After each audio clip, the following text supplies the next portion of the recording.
Kisah ini adalah kisah tentang seorang nabi dari nabi-nabi Bani Israel yang hidup di zaman kerajaan-kerajaan kuno. Kisah nabi yang satu ini penuh dengan keganjilan dan keanehan, dan hal-hal yang melampaui kewajaran bagi kita yang mendengarnya. Kisah nabi ini tidak terdapat dalam Al-Quran dan Sunnah, maka kita akan bahas kisah ini agar menambah pengetahuan kita. Kisahnya ini sungguh di luar nalar manusia, tetapi menjadi menarik untuk kita bahas, karena tokoh nabi yang akan dikisahkan kali ini, walaupun sudah sebanyak 70 kali dilakukan pembunuhan terhadapnya dengan cara yang berbeda-beda, tetapi beliau tidak meninggal dunia dan selalu bisa hidup kembali. Dan di video kali ini, kita akan membahas kisah Nabi Jerjis, nabi yang mati dan hidup kembali sebanyak 70 kali.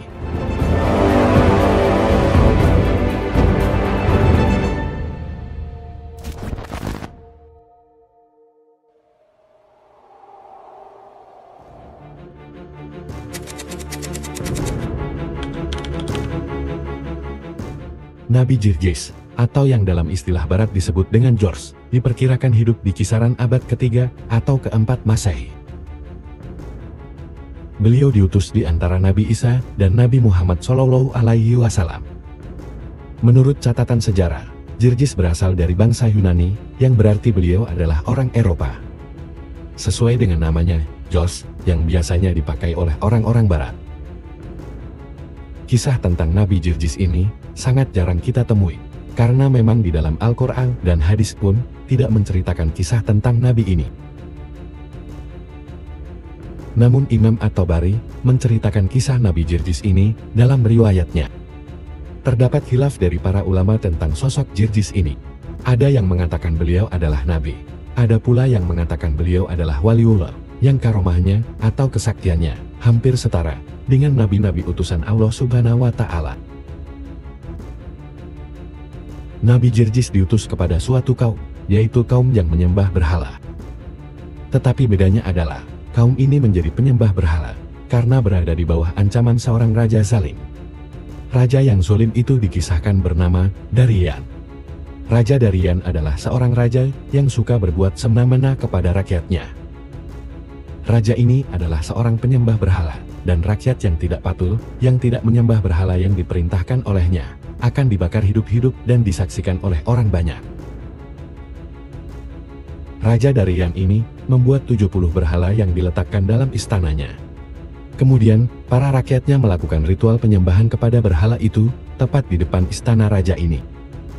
Dan di depan istana raja itu, juga terdapat semacam lubang galian yang cukup besar, lalu kemudian kayu-kayu diletakkan di galian itu, dan dibakar hingga menjadi api yang besar.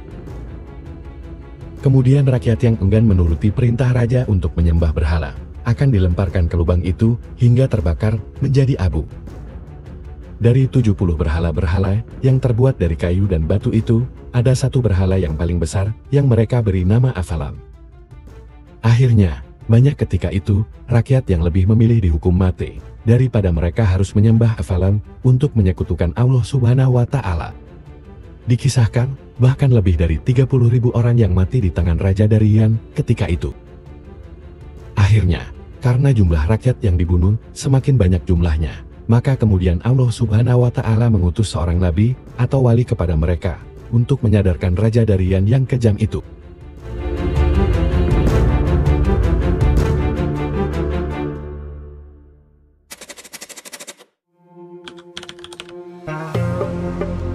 Melihat keadaan sekelilingnya yang penuh dengan korban bergelimpangan, Nabi Jerjis yang telah mendapatkan wahyu dari Allah Subhanahu wa Ta'ala pun tergerak hatinya untuk segera menyelesaikan masalah yang terjadi. Nabi Jerjis memantapkan hati dan langkahnya mendatangi sang raja zalim itu dengan santun dan nada yang lemah lembut. Nabi Jerjis berkata, "Wahai Darian, mengapa engkau tunduk dan menyembah patung-patung berhala itu? Mereka tidak bisa melihat dan mendengar, bahkan patung-patung itu tidak bisa menolong dirinya sendiri, apalagi menolongmu." Raja Darian menjawab, "Sesungguhnya harta dan tahta kerajaan ini, dan semua kemegahan yang aku miliki sekarang, aku dapatkan sejak aku menyembah berhala-berhala ini, lalu lihatlah dirimu. Aku tidak melihat kesenangan dan kemegahan pada dirimu dari hasil penyembahanmu kepada Tuhan, yang kau agung-agungkan itu." Kemudian, Nabi Jerjis berdakwah kepada Raja Darian. Beliau berkata, Sesungguhnya segala kenikmatan dan kesenangan di dunia ini akan hilang ketika kita meninggal dunia. Sedangkan nikmat akhirat yang Allah Subhanahu wa Ta'ala anugerahkan kepadaku akan berlangsung selamanya. Setelah dialog tersebut, kemudian keduanya berdebat dengan sengit. Nabi Jirjis berhasil membuat sang raja menjadi tersudut dan terdiam tak bisa berkata-kata. Raja Darian merasa tidak terima karena kalah berdebat dengan Nabi Jirjis. Dia menjadi geram dan wajahnya pun memarah karena marah. Akhirnya Raja Darian pun menyuruh pengawalnya untuk menangkap Nabi Jirjis. Nabi Jirjis berusaha berlari dan menghindar dari kepungan pasukan Raja Darian yang jumlahnya sangat tidak sebanding. Dengan segala upaya, Nabi Jirjis menghindari pengawal raja hingga melewati lorong-lorong bawah tanah istana. Akhirnya Nabi Jirjis pun tertangkap oleh para pengawal Raja Darian. Kemudian dibawalah Nabi Jirjis ke hadapan Raja Darian. Sang raja yang geram karena merasa dipermalukan oleh Nabi Jirjis kemudian memberikan perintah kepada pengawalnya untuk membunuh Nabi Jirjis. Kemudian diikatlah tangan Nabi Jirjis di sebuah tiang dan dibawakanlah air yang mendidih yang sudah disiapkan oleh para pengawal raja di bejana yang besar.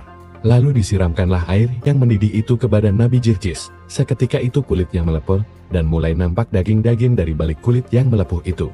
Tak hanya disiram ketika itu, mereka juga menggaruk tubuh Nabi Jirjis dengan semacam tongkat penggaruk yang ujung-ujung tongkat penggaruk tersebut sangatlah tajam. Hingga Nabi Jirjis pun wafat dengan keadaan tubuh yang hancur lebur. Kemudian Raja Darian menyuruh para pengawalnya membawa jasad Nabi Jirjis keluar dari istana dan membuangnya jauh-jauh.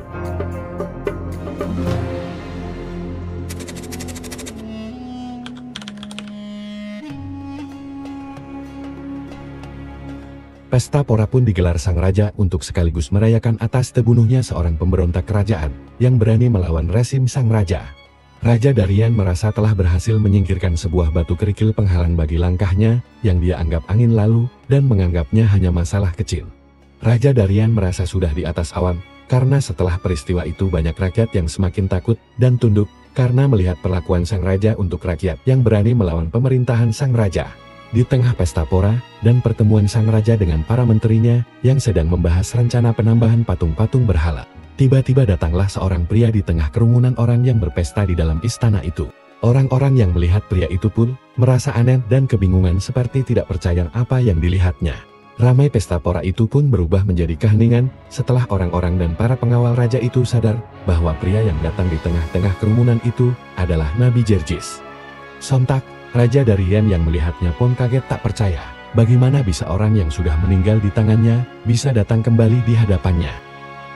Ia tak tahu bahwa Allah Subhanahu wa Ta'ala telah hidupkan kembali Nabi Jirjis dengan rupa yang lebih menawan dari sebelumnya. Nabi Jirjis membuka tudung yang menutup kepalanya dan langsung berteriak dengan lantang kepada Raja Darian, "Wahai Raja yang zulim, katakanlah bahwa tiada Tuhan selain Allah." Raja pun merasa kebingungan saat itu, mematung seakan otaknya tidak bisa memproses peristiwa yang sedang terjadi di hadapannya. Kemudian para pengawalnya berinisiatif untuk menangkap Nabi Jirjis dan ingin membunuhnya untuk kedua kalinya. Dengan perlawanan sengit, akhirnya Nabi Jirjis pun ditangkap kembali oleh pengawal raja, dan kemudian ditancapkanlah pasak besi ke tangan dan kaki Nabi Jirjis. Kemudian tak hanya itu, pasak-pasak besi itu pun juga ditancapkan hingga tembus ke tubuh Nabi Jirjis. Nabi Jirjis pun wafat kedua kalinya dalam keadaan yang tidak kalah mengenaskan. Kemudian para pengawal membuang jasad Nabi Jirjis jauh keluar istana raja. Tak lama dari peristiwa itu, Allah Subhanahu wa Ta'ala mengutus malaikat untuk mencabuti pasak besi yang tertancap di jasad Nabi Jirjis. Dan seketika luka-luka pada jasad Nabi Jirjis menutup dan sembuh. Untuk kedua kalinya, Nabi Jirjis dihidupkan kembali atas izin Allah Subhanahu wa Ta'ala.